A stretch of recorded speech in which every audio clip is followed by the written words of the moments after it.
हम लोग डिस्कस कर रहे थे बोनस शेयर। और बोनस शेयर के पहले पार्ट में हमने देख लिया कि बोनस शेयर हम किसे कहते हैं, और बोनस शेयर के बारे में हमने ढेर सारी बातें आपको बताई थी। ठीक है, तो आप लोग उसको अच्छे से देख के समझ चुके होंगे। आज हम लोग जो है बोनस शेयर में आगे बढ़ेंगे।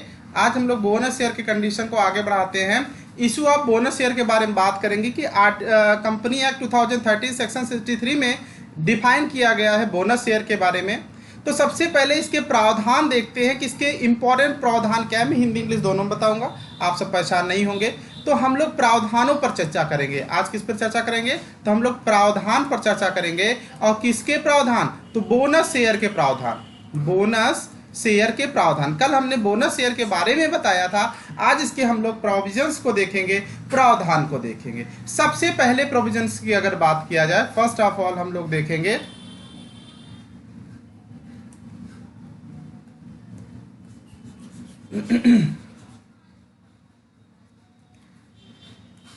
हाँ, सबसे पहले प्रावधान की बात करें तो प्रत्येक कंपनी को अधिकार, लिखा है कि प्रत्येक कंपनी जिसके पास पर्याप्त मात्रा में स्वतंत्र संचय एवं अन्य कोष हो, वह अपने सदस्यों को पूर्ण दत्त बोनस अंश जारी कर सकती है।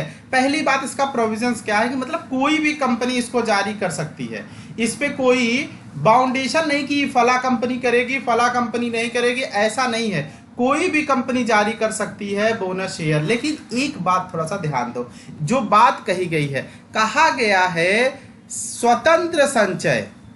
क्या कहा गया बेटा? स्वतंत्र संचय। मतलब स्वतंत्र संचय कहने का मतलब है ऐसा संचय जिसका कोई विशेष उद्देश्य ना हो। मतलब ऐसा रिजर्व जिसका कोई पार्टिकुलर ऑब्जेक्ट ना हो। जैसे मान लीजिए कि आप 100 50 रुपए करके आपने 15,000 रुपए इकट्ठा किए हैं, और आपने 15,000 क्यों इकट्ठा किए? तो आप फटाक से बता देते हो कि सर जी हमें मोबाइल लेना है, इसलिए हमने 15,000 इकट्ठा किए हैं। तो ये 15,000 स्वतंत्र नहीं है। 15,000 ये स्वतंत्र नहीं है। स्वतंत्र संचय का मतलब होता है जिसका कोई पार्टिकुलर ऑब्जेक्ट ना हो।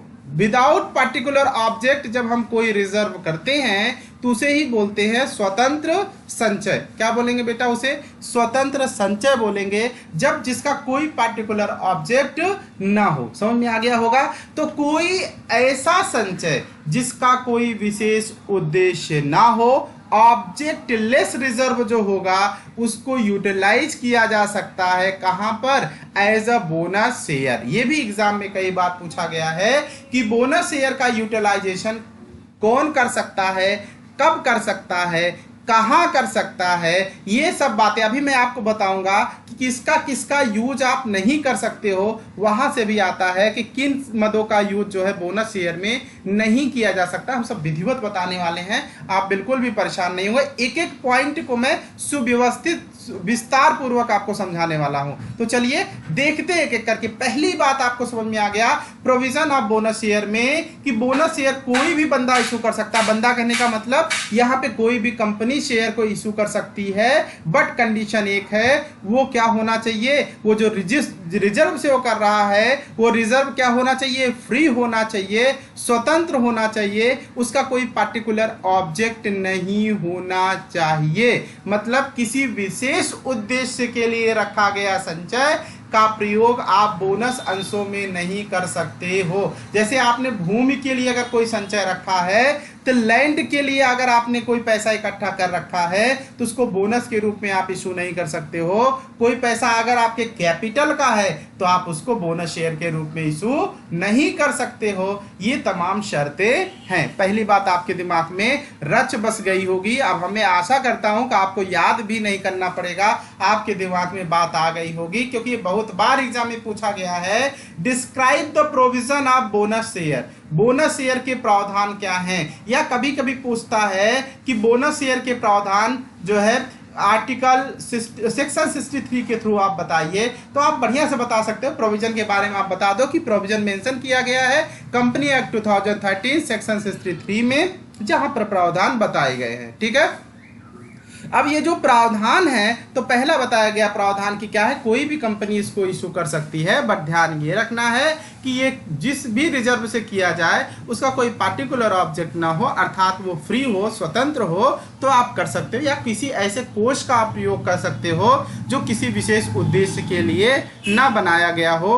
अन्य कोष शब्द का यहाँ पे जो है प्रयोग किया गया है, ठीक है।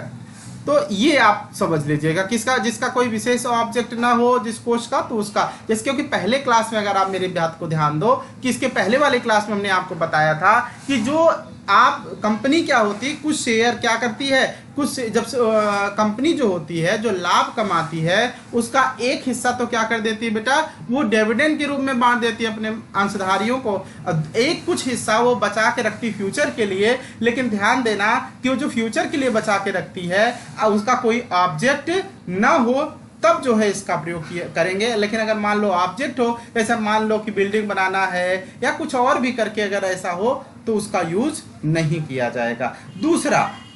दूसरा बात ध्यान समझना, यहाँ पे आगे शब्द भी प्रयोग किया गया है, कोषों के स्रोत, मतलब कोई भी कंपनी निम्नांकित कोषों या खातों में से क्या कर सकता है, बोनस शेयर के लिए बोनस शेयर के लिए पैसे का यूज कर सकता है। अब आपके सामने आ गया क्या क्या हो सकता है, आप समझो बात को, थोड़ा समझने की जरूरत है, कहाँ से। अब उसको शब्द दिया जा रहा है, तो पहला स्वतंत्र संचय, जिसपे हम लोगों ने डिस्कस कर ही लिया, खूब विधिवत कर लिया स्वतंत्र संचय। दूसरा प्रतिभूत प्रीमियम खाता, वेरी वेरी मोस्ट इंपॉर्टेंट, ये एग्जाम में आता है। प्रतिभूत प्रीमियम खाता, कभी कभी क्या होता है कि जब हम शेयर इशू करते हैं और वो प्रीमियम पर इशू करते हैं, तो जो प्रीमियम वाला पैसा बचा होता है उसे बोनस शेयर के रूप में हम इशू कर सकते हैं।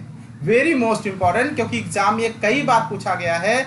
आप जब एक पेपर होता है, मैं कंपटीशन की भी बात कर लूँ तो कंपटीशन में भी ये प्रश्न आया हुआ है। कैसे आया मैं बता रहा हूँ कि एक आता है यूपीपीसीएल की वैकेंसी आती है अकाउंटेंट की, ठीक है ना, उसमें ये प्रश्न सीधा सीधा पूछा गया था कि क्या प्रीमियम का पैसा बोनस शेयर के रूप में यूज किया जा सकता है, तो बिल्कुल किया जा सकता है बोनस शेयर के रूप में। तीसरा किसका प्रयोग कर सकते हो, पूंजी शोधन संचय खाते का प्रयोग कर सकते हो। किसका कर सकते हो बेटा, पूंजी शोधन संचय खाते का प्रयोग कर सकते हो, मतलब ऐसी राशि जिसका प्रयोग रीपेमेंट ऑफ कैपिटल के लिए रखा गया हो, उससे कर सकते हो। लेकिन ध्यान रहे कि जब वो एक्सेस हो तब। चलिए, ये बातें आपको क्लियर हो गई होंगी, ये बातें क्लियर हो गई है, ठीक है।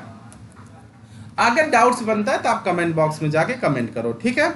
अगर वैसे डाउट्स नहीं होंगे, मुझे अच्छे से पता है, फिर भी अगर हैं तो आप निश्चित तौर पर करिए। तीसरा पॉइंट आप क्या नोट करेंगे, मैं इंग्लिश में भी बता रहा हूं, आप चिंता ना करिएगा। पुनर्मूल्यांकन कोष के उपयोग पर निषेध।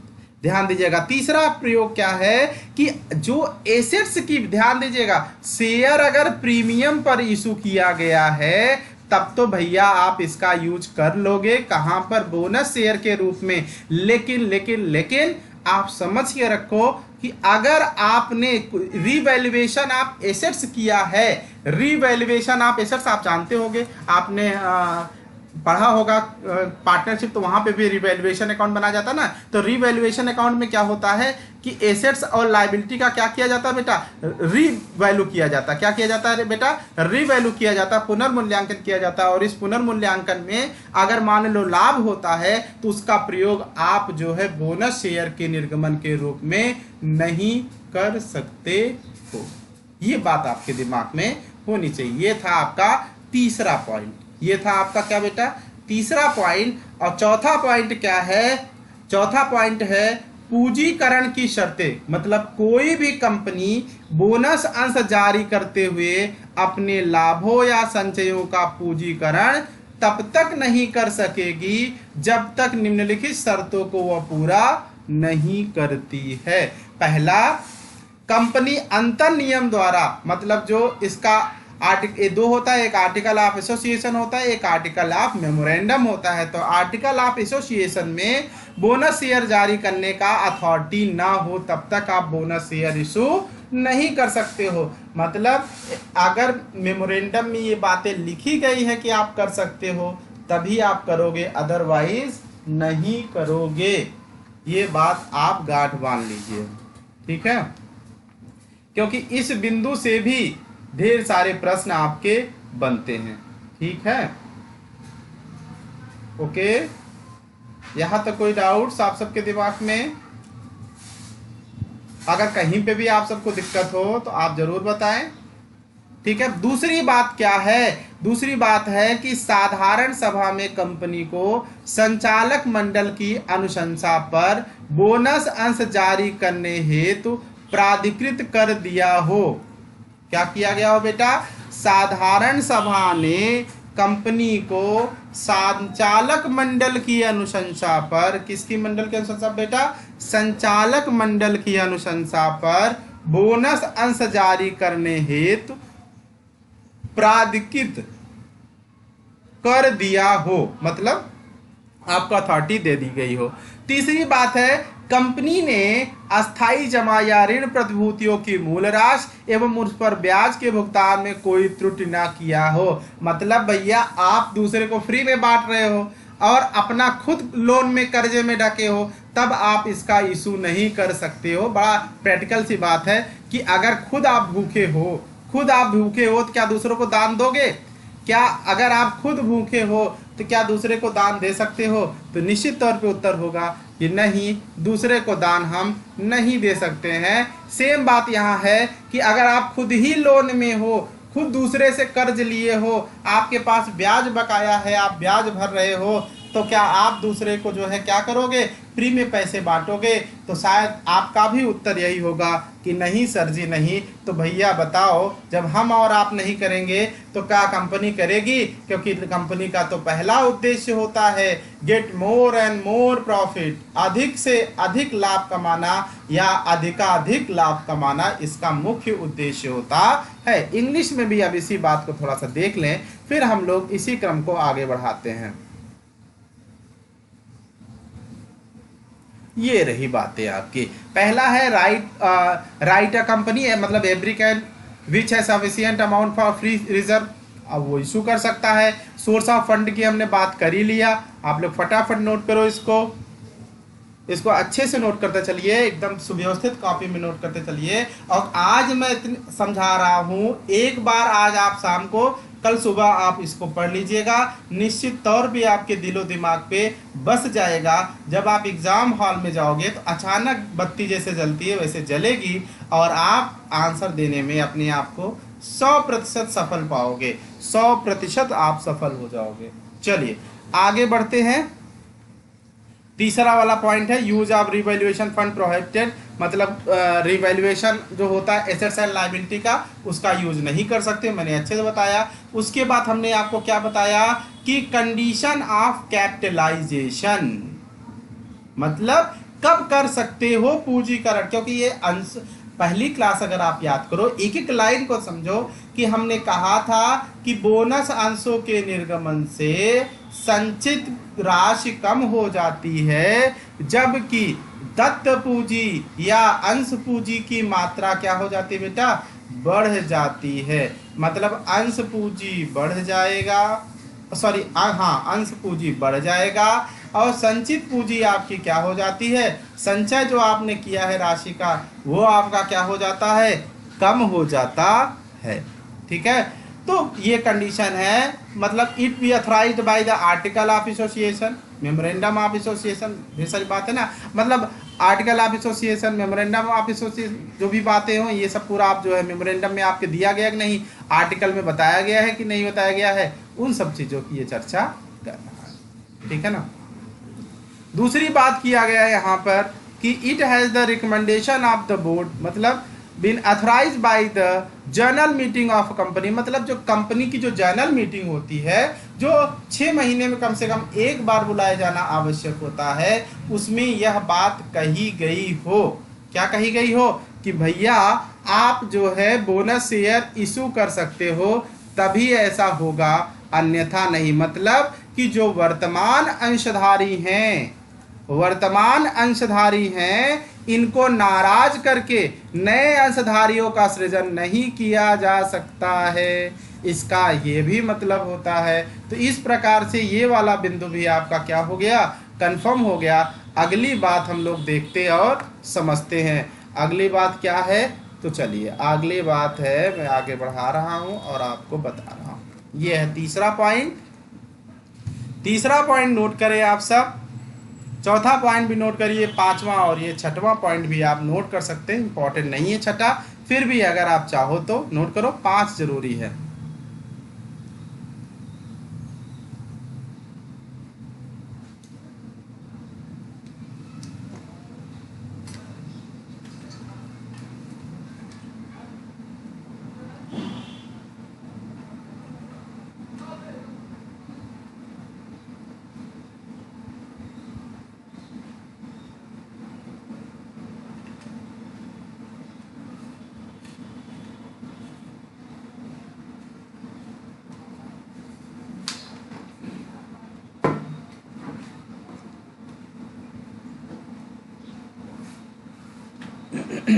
चलिए आगे बढ़ा जाए। ये हिंदी में भी चौथा पॉइंट आप लिख लीजिए, पांचवा लिख लीजिए, छठा वही सब बातें। कंपनी ने अपने कर्मचारियों के लिए वैधानिक देयता था भविष्य निधि ग्रेच्युटी बोनस के भुगतान में कोई त्रुटि नहीं की। मतलब पहले जो कर्मचारी है उनका जो बकाया वगाया है उनका पेमेंट आपने किया है कि नहीं किया, मतलब उनको वेतन दिया है कि नहीं दिया। ग्रेच्युटी, भविष्य निधि जो होता है, प्रोविडेंट फंड, पीएफ होता है ना, प्रोविडेंट फंड, एक होता है रिकॉग्नाइज प्रोविडेंट फंड, एक होता है नॉन रिकॉग्नाइज प्रोविडेंट फंड। ठीक है, अभी ये सब इनकम टैक्स वाले जो स्टूडेंट हैं उनको पढ़ने का मौका मिलेगा कि किसे रिकॉग्नाइज किसे कहते हैं, किसे नॉन रिकॉग्नाइज कहते हैं, सब बातें हों। चलिए यहाँ तक क्लियर हो गई बातें। अगली बात क्या है, अगली बात है कि कंपनी ने अपने पूर्णदत्त आवंटन अंशों को पूर्णदत्त कर लिया हो। मतलब जो आपने शेयर इशू किया था, जो आपने शेयर इशू किया था उसमें पूरा पैसा आप ले चुके हो, पूरा पैसा आप प्राप्त कर चुके हो। मतलब कि आपने एप्लीकेशन, अलॉटमेंट, कॉल्स, इन सब का पैसा आप ले चुके हो, तभी आप इसको इशू कर सकते हैं। ये नहीं कि उधर से अभी आप पैसा मांग रहे हो और इधर आप दे रहे हो, तो ऐसा नहीं कर सकते हो। जब आप क्या करोगे, जब आपके पास सारा शेयर वेयर का पैसा, आवंटन राशियों का पैसा वैसा सब प्राप्त कर लिए हो, तब आप इसका इशू कर सकते हो। अगला छठा पॉइंट है, कंपनी उन शर्तों का पालन करती है जो निर्धारित की गई, इसीलिए हमने कहा था ये ज्यादा इंपॉर्टेंट नहीं है। अगला लाभांश के स्थान पर बोनस अंश नहीं। एक बात ये समझिएगा कि लाभांश जो वर्तमान कर्मचारी हैं उनका पैसा काट करके बोनस अंश जारी नहीं किया जा सकता है, नहीं तो भैया जो वर्तमान अंशधारी हैं वो गुस्सा हो जाएंगे, अर्थात वो खुद आंदोलन पर उतर जाएंगे कि ऐसे कैसे मेरा ही पैसा काट करके और दूसरों को दिया जा रहा है, तो क्या होगा, आंदोलन होगा। ठीक है, जो उचित नहीं है। तो इसलिए साफ साफ कहा गया है कि लाभांश के स्थान पर बोनस निर्गमित नहीं किया जा सकता है। कोई भी कंपनी लाभांश के स्थान पर बोनस अंश जारी नहीं कर सकेगी, क्योंकि आपको पता है जो कंपनी को लाभ होता है, जो प्रॉफिट होता है, उसी का एक हिस्सा लाभांश के रूप में बांट दिया जाता है, एक हिस्सा स्पेशल रिजर्व के लिए, एक हिस्सा नॉन स्पेशल रिजर्व के लिए। ये जो नॉन स्पेशल रिजर्व है इसी से बोनस शेयर इशू आप करते हो। तो भैया अब पता चला आप डिविडेंड वाले में कटौती कर लो। जैसे मान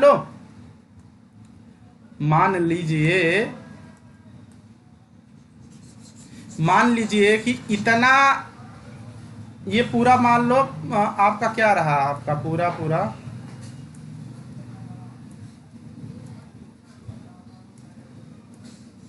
इतना मान लो पूरा प्रॉफिट हुआ। अब कंपनी के पास जो है, कंपनी ने डिविडेंड कितना देना था, मान लो इतना देना था, ठीक है ना। अब क्या किया गया कि इन्होंने थोड़ा घपला कर दिया, इतना पैसा और काट लिया, इतना उधर से काट लिया, इतना उधर से काट करके नॉन स्पेसिफिक रिजर्व बना दिया, एनएसआर बना दिया। अब ये जो इतना पैसा कटा है इनका, ये जो पैसा कटा है, ये जो घाटा लग रहा है, तो चिल्लाएंगे नहीं जिनका घाटा हो रहा है, निश्चित तौर पे चिल्लाएंगे। और इसीलिए कंपनी ने कहा कि डिविडेंड का पैसा काट करके बोनस शेयर नहीं इशू किया जा सकता है। इसीलिए सीक्रेट रिजर्व पर, गुप्त संचय पर कंपनी के ऊपर प्रतिबंध लगाने की बात कही जाती है। जबकि कंपनी के जो डायरेक्टर होते हैं वो बार बार कहते हैं कंपनी के गुप्त संचय से कंपनी की स्थिति सुदृढ़ होती है, भविष्य में होने वाले आपदाओं विपदाओं का सामना कंपनी आसानी से कर सकती है, लिहाजा सीक्रेट रिजर्व बनाया जाना चाहिए। लेकिन अंशधारी क्या कहते हैं, हाय हाय के नारे लगाते हैं, कहते हैं कि ऐसा नहीं होना चाहिए, क्योंकि ये जो सीक्रेट रिजर्व है ये आप कहाँ से बनाओगे मुझे पता है, हमारा वाला पैसा ही काट लोगे। किसका पैसा काट लोगे?